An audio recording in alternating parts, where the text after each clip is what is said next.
Mom said to leave. Can you let us stay just for tonight? Late at night, my 9-year-old grandson suddenly visited us. I rushed to open the door, and found him in bare feet, with blood oozing from his toes. Moreover, he was tightly holding the hand of his 4-year-old sister, tears streaming down her face. "Did you two really walk here all by yourselves?" They nodded, and I hurriedly let them into the house. However, when my husband woke up, he was furious. Absolutely not. The terrifying expression on his face made the grandchildren burst into tears, leaving me bewildered. They should have been allowed to stay for just one night. After that, I couldn't believe my eyes at the action my husband took. I'm Margaret, a 63-year-old homemaker living with my husband Patrick, who is 2 years older. He worked as a high school teacher until he retired at 60. Our 2 children were married and independent. Our daughter Laura lived in a nearby apartment, and our son Richard lived in the neighboring town. Victoria, the wife of our eldest son, is stunningly beautiful with translucent white skin, and even women would flutter if she looked at them with those big eyes. She was an ideal daughter-in-law as long as she remained silent. However, she had an incredibly bad mouth. Everyone wonders why a woman of my caliber would marry a man like him. Huh? Are you saying Richard isn't up to your standard? Well, he works for a top-tier company and earns a decent income, but let's be honest, he's not that good-looking. But I'm not that picky, so he's lucky, I guess. I couldn't help but feel very angry when she spoke ill of my own son. Who do you think you are? I wanted to say, but I held my tongue because I didn't want to argue. However, my husband couldn't stay silent. Richard sure married quite an impressive wife, didn't he? Despite the sarcastic remark, Victoria seemed unfazed and even smirked dismissively.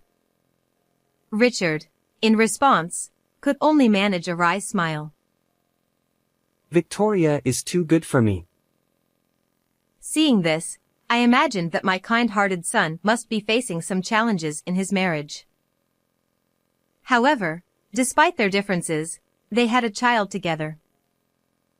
Daniel, our first grandchild, strongly resembled his mother with a remarkably beautiful face.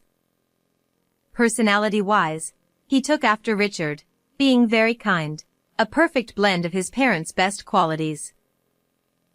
I looked forward to Richard occasionally bringing Daniel over to our house. Victoria rarely visited, but I thought it might be the best for both of us.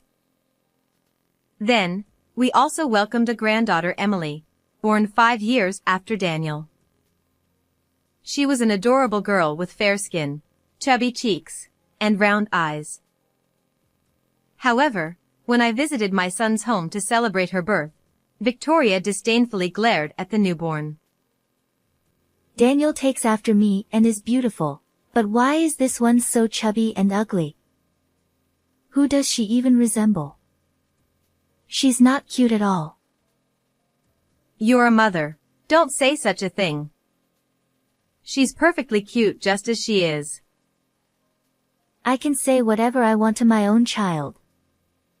Are you trying to start trouble with me? Well, I won't lose to an old hag like you. As my husband heard this exchange beside me, his expression quickly changed. I could tell he was about to shout in my defense, so I hurriedly intervened. Instead, it was our son who raised his voice in anger. Victoria, enough. Mom and Dad came here to celebrate. There's a limit to how rude you can be. Oh, how unusual for you to stand up to me. Quite interesting. She glared sharply at Richard, seeming ready to strike, so I quickly relented. I'm sorry. Victoria, you've just given birth and it's a stressful time. I shouldn't have said that. I apologize. Please forgive me. Humph. Exactly. You shouldn't have said anything. You could have just sent a money gift instead of coming all the way here. Victoria's demeanor was consistently lacking in manners, but I couldn't say anything further. Because of incidents like these, we grew distant afterward. However, despite this, Richard continued to bring Daniel and Emily over to us regularly. It made us happy to see our adorable grandchildren, but there were still some concerns on my mind. Daniel was bright and talkative, but Emily, even at the ages of 3 and 4, showed hardly any signs of speaking. Furthermore, her fair skin had turned extremely dark from sunburn, and her hands were rough and dry. When I asked Richard about it, Victoria said Emily loved playing in the garden. That said, the condition of our granddaughter's skin was extremely concerning. One day, our family was struck by tragedy. My son Richard suddenly passed away. He fell from the stairs of a pedestrian bridge during his commute and was transported by ambulance. After being transported to the hospital, he received intensive treatment, but unfortunately, he didn't make it. I was in such shock that I couldn't even stand up. Richard, you poor thing. It must have been painful.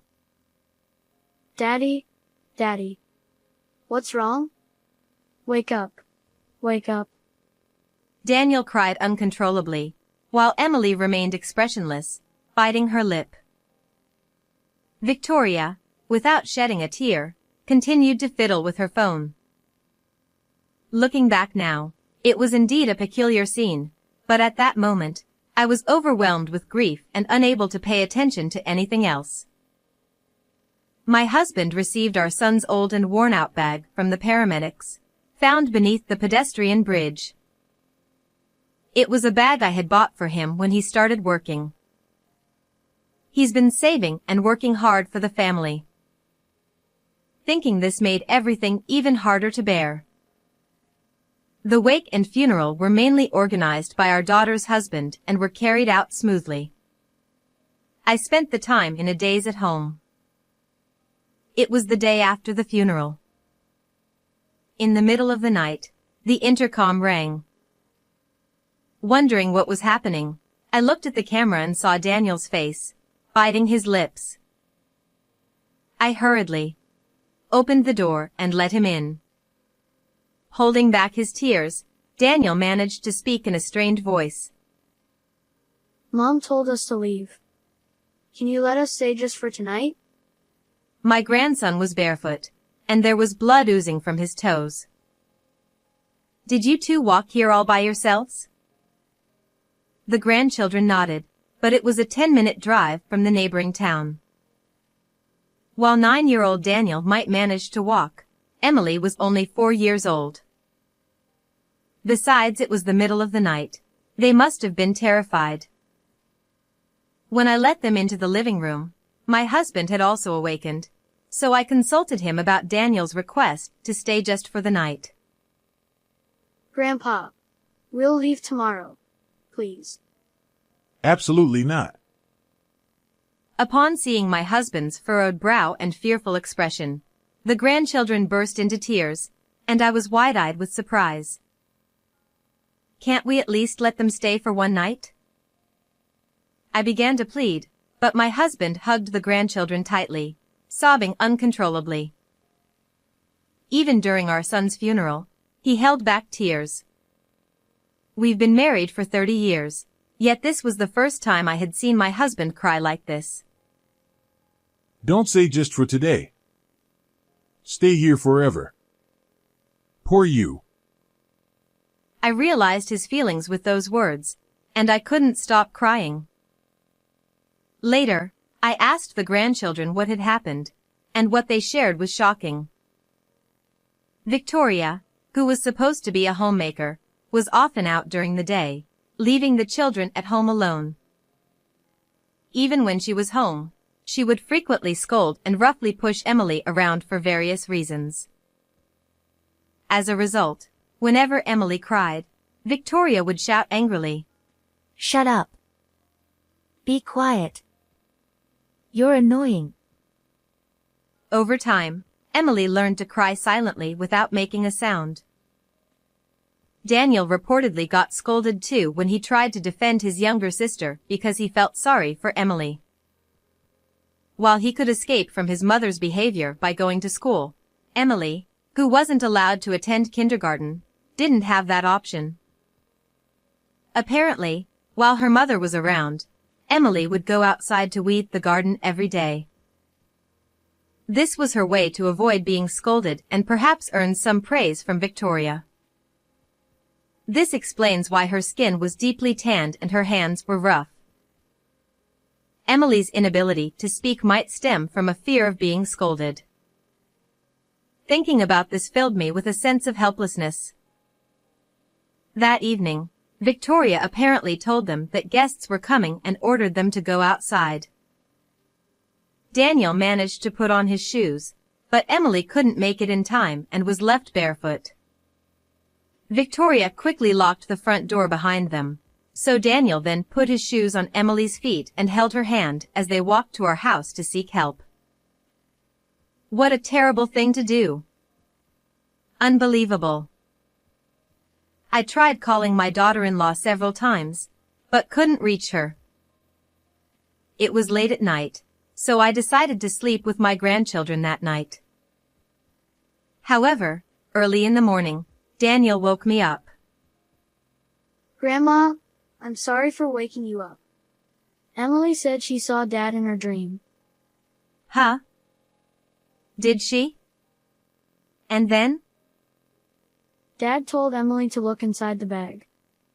I was taken aback by what he said, but looking at Daniel's serious expression, I started to wonder if there was something more to it. Then I woke up my husband and told him what Daniel had said. Still groggy, my husband was skeptical at first, but when he checked our son's bag, he exclaimed in surprise. No way. This is outrageous. I can't forgive this. Filled with anger, we decided to take action. Afterward, we quickly called our eldest daughter, Laura, who lives nearby, and asked her to come to our home to take care of the grandchildren. Meanwhile, my husband and I rushed to our son's house and rang the doorbell repeatedly, but no one answered. But we continued to ring the doorbell persistently. My daughter-in-law finally appeared in her pajamas, with the collar open and looking disheveled. Geez, so noisy. Who the hell is it? At that moment, I caught a fleeting glimpse of a young man with brown hair crossing in the back of the room, completely naked. I knew it. However, as soon as my daughter-in-law realized it was us, she widened her eyes and quickly shut the door. It's so rude of you to come here suddenly. Go home. From behind the door, my daughter-in-law shouted aggressively. We have something urgent to discuss. Please open the door. I said I can't open it right now. I reluctantly opened the door with the key I found in my son's bag, and inside, the young man from earlier exclaimed, "Oh no! Run!" He hurriedly dressed and fled from the house. At the entrance, she stood defiantly, glaring at me and my husband without a trace of remorse. What the heck are you doing here? Before anything else, are you already cheating on your husband the day after he passed away? Don't be ridiculous. Oh, he's just a gas repairman. Huh, so gas repairmen these days work without clothes on? Victoria noticed my sarcasm and clicked her tongue in annoyance. She may have a beautiful face, but her ugly character shows through in her expression. Richard is gone now, and I'm done with you both. You have no right to say anything. Just leave. At that moment, my husband, his face flushed red with anger, deliberately asked her. I can't see the grandchildren? Where are they? And with that, my husband went to check something, pretending to search around the house. Victoria seemed momentarily at a loss for words, but then she immediately started shouting angrily at me. They went to a friend's house. What's wrong with that? Stop lying. Were you not worried when a 9-year-old and a 4-year-old were gone all night? Are you even a mother? Huh. How do you know about that? They walked all the way to our house late at night. As I told this to her, who looked puzzled and astonished, she shamelessly responded with a brazen attitude. Our daughter isn't cute at all, and the son I raised lovingly rebels against me. I don't need those brats. You can take them, but give me money. I want $100,000. It's not much, right? She truly was the worst kind of woman. I felt boiling anger at the thought that my son and grandchildren had suffered because of such a woman. Too bad. You can't spend money behind bars. I've recorded our entire conversation. Huh. You're so naive. I'll be released soon enough just for being a little harsh with the children. It's not just about the children. You do realize that taking someone's life is a serious crime, don't you? And there's evidence. Actually, there was Richard's diary in the bag, and from Victoria's frequent outings, he suspected she was having an affair. On top of that, there was a report from a detective Richard had hired for investigation. According to it, indeed, his wife was cheating with a young man she had met at a pub. The same man who fled from the house. Additionally, the diary also mentioned, I've been feeling my life is in danger. It seems Richard had experienced several incidents where he narrowly avoided accidents, such as almost being hit by a car while walking or nearly being pushed onto train tracks while on a platform. He suspected his wife was targeting him, and he had taken precautions and was preparing for divorce. That might prove my affair, but it doesn't prove I killed Richard. It's just the ramblings of old people. The police have more important things to do. Can you still say that after hearing this? As I argued with Victoria, my husband appeared holding a surveillance camera he had found. The day before Richard passed away, he had installed a surveillance camera in the living room, as noted in his diary. Upon playing the recording, there was a conversation between his wife and the young man. It went well this time. I pushed your husband hard down the stairs. Thank you. Now we'll get a hefty life insurance payout. Victoria turned pale, her lips trembling uncontrollably. I just said that as a joke. How far can you go with your lies? I'll bring all the evidence to the police and request a reinvestigation. Your affair partner might spill everything about you during questioning. But... Oh, by the way, Laura mentioned something like this. The place where Richard fell is a busy pedestrian bridge, and many cars nowadays have cameras installed.